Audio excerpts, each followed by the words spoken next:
নমস্কার বন্ধুরা, আজকের খাদ্যের সম্ভার নিয়ে চলে এসেছি। একটি কোনো বিশেষ খাদ্য নিয়ে নয়, বিভিন্ন রকমের খাদ্য তালিকা নিয়ে চলে এসেছি।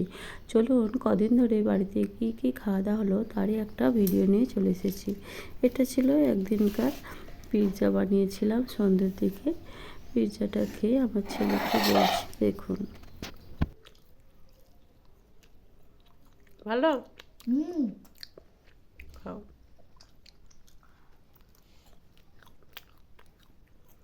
কি খাচ্ছিস? পিৎজা অসাধারণ। এটা গেল। তো এটা বানিয়েছিলাম চিকেন পকোড়া আর ভেজিটেবিল স্যুপ।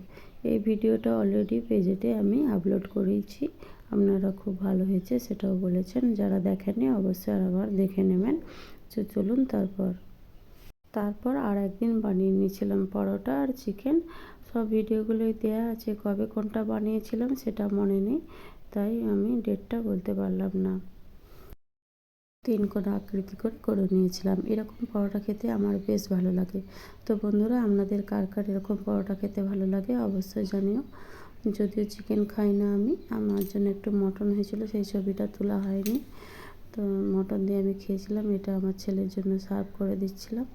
চিকেনের ঠ্যাংটা দেখুন এতই বড় ছিল, বাটির মধ্যে ধরছিল না, পড়েই যাচ্ছিল। তো যাই হোক, চিকেন আর এখানে পরোটা করেছিলাম একদিন, সাথে একটু স্যালাডও দিয়ে দিয়েছিলাম।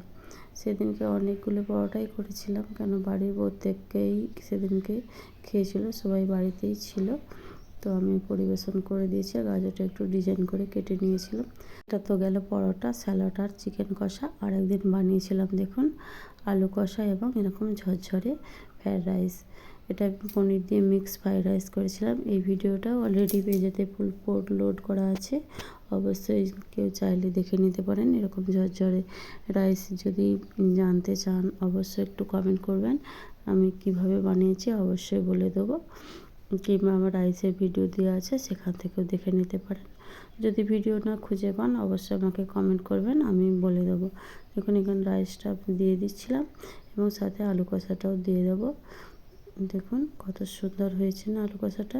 এরকম আলু কষা দিয়ে মুড়ি খেতে কার কার ভালো লাগে বলুন, আমার তো ভীষণই ভালো লাগে। তো আমি খাবারটা পরিবেশন করিয়ে দিয়েছিলাম। দেখুন এরপর ছেলে সবাই খেতে বসে পড়েছে। ছেলে কি বলছে খেয়ে দিয়ে একটু শুরু করো। খাওয়া তো প্রায় শেষের দিকে। কেমন হয়েছে? ভালো। আর এটা বানিয়েছিলাম আর একদিন পরোটা এবং পনির। তো পনির ছবিটা দেখছেন কত সুন্দর হয়েছিল। তাহলে এই সমস্ত খাবারগুলোই কয়েক সপ্তাহ ধরে আমাদের বাড়িতে চলছিল। তো ভিডিওটা কেমন লেগেছে অবশ্যই জানিও। অসংখ্য অসংখ্য ধন্যবাদ।